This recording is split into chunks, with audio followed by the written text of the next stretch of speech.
बहुत गर्मी हो गई, बहुत प्यास भी लग रही। यार जल्दी चलो, लेट हो रही हूँ। एक तो इतनी गर्मी, ऊपर से स्कूल वाले पेटीएम रख देते हैं।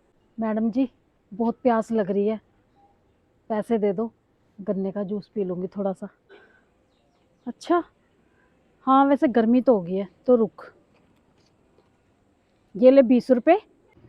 हाँ जी, गन्ने का जूस पी लियो। मैडम जी, 20 रुपए और दे देते।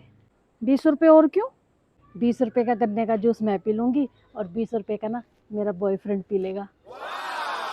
हो, भिकारन ने भी बॉयफ्रेंड बना रखा है।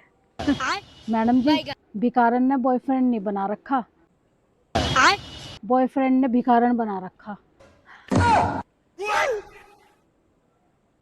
दे दो 20 रुपए और।